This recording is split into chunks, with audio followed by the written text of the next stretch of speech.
York Times discovered that Facebook had hired a right-wing Oppo research company in order to discredit any critics who went after the social media platform over Russian meddling, Cambridge Analytica, or any of the other disastrous news that broke in regard to Facebook following the 2016 election. Now, the name of the organization was Definers Public Affairs. And after this story broke, Mark Zuckerberg released a statement saying that he knew nothing about it and that they've cut ties with the organization. But here are some details about what this firm did. So, Definers urged reporters to explore the financial ties between George Soros and Freedom from Facebook, a coalition of groups that had criticized the company. The idea was to persuade reporters that the coalition was an orchestrated campaign by a rich partisan opponent. Now, this Oppo research firm didn't specialize in fake news. So I want to be clear about that. But what they did specialize in is propaganda. So when it comes to this coalition of Facebook critics, they tied it all back to George Soros, when in reality, not everyone in that group was given anything by George Soros. There were a couple people affiliated with this coalition who did receive grants, but they didn't receive the grants to specifically go after Facebook. And the coalition as a whole was not funded by George Soros. But it doesn't matter. There are so many anti-Semitic, so much anti-Semitic, anti-George Soros hit pieces out there that people will see it and they'll discredit anyone who's in part of the organization. I'm beginning to think that Facebook isn't a force for good. Of course it's not. I mean, come on. I'm starting to feel. I mean, this is really putting me off Mark Zuckerberg's presidential bid as well. Yeah, yeah, he might be having issues with that. So let's break this down a little bit. So if you say George Soros puts money into some elections, that is true. And if you say you're against that, great. I'm against that. I'm against Soros and the Koch brothers. See, if you put it that way, then it seems like you might actually be against private financing of elections, which is the most reasonable thing in the world, and over 90% of Americans are against that. But if you keep saying it's just Soros, Soros, and he's the puppet master behind all of these movements, not just the elections, but he jerry-rigged it, a campaign to take down Facebook.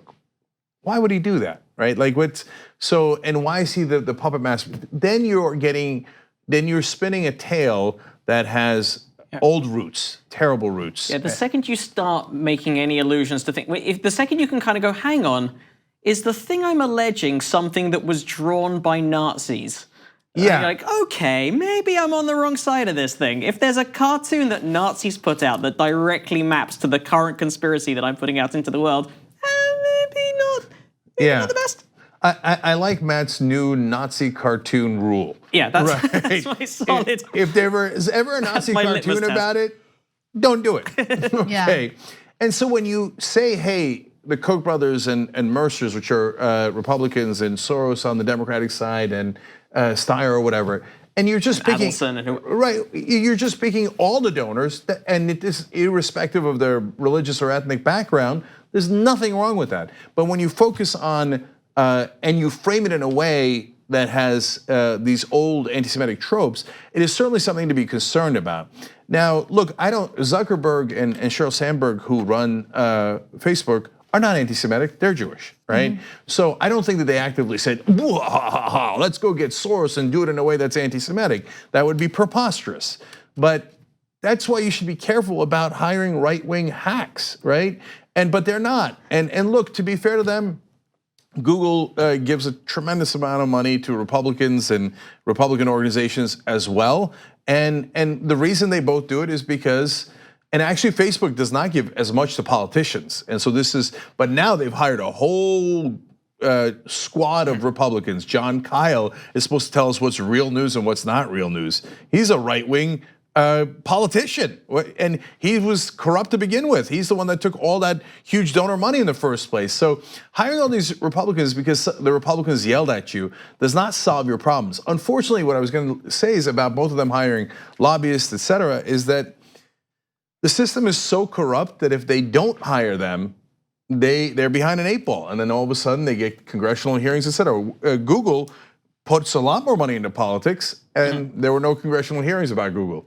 Facebook doesn't put a lot. All of a sudden, Zuckerberg's in front of a committee. So what does he do partly in reaction? Let me hire as many Republicans as I can, funnel them money so I can buy them off. And I get the logic of it, but it's disturbing nonetheless. Rather than fixing the many wrong things with our company, we'll just go on the attack. We'll start money, we'll put out propaganda. They threw sex workers under the bus as well. They got behind the Sester and Foster bills when they broke ranks with all the other internet companies to under the guise of stopping sex trafficking, essentially making lives much more dangerous and difficult for sex workers.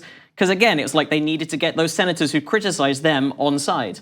That was buried in the middle of the New York Times piece. I just want everyone to know, and I think at this point, people who are paying attention realize this.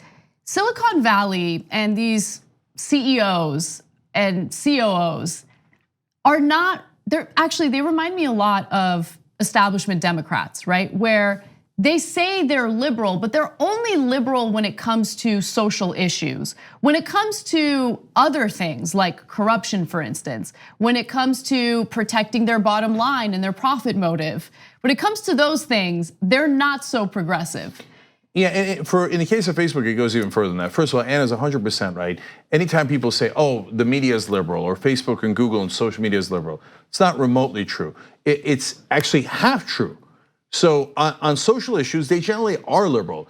And by the way, that makes business sense. So they don't want to insult African Americans because African Americans are a big part of their customer base. They don't want to insult gay Americans, big part of their customer base. Very logical, right? And if you're a right winger and you like insulting those groups, Latinos, Muslims, and the list goes on, well, sad day for you. Yes, they are socially liberal, right? And but economically, it's hilarious to call them liberal. No, they want giant tax cuts. They don't want any regulation, right? And almost all their positions on the economic side are 100% conservative. And if you look at Facebook's board, almost everyone on the board is a conservative. Some of them are even social conservatives, but every one of them is economically conservative. Exactly, yeah. So it's not a surprise that they would use the exact same tactics, Oppo research tactics, that you would see with our elected officials, especially right-wing elected officials, in these corporations. They're massive corporations. There's a bottom line. There's a profit motive.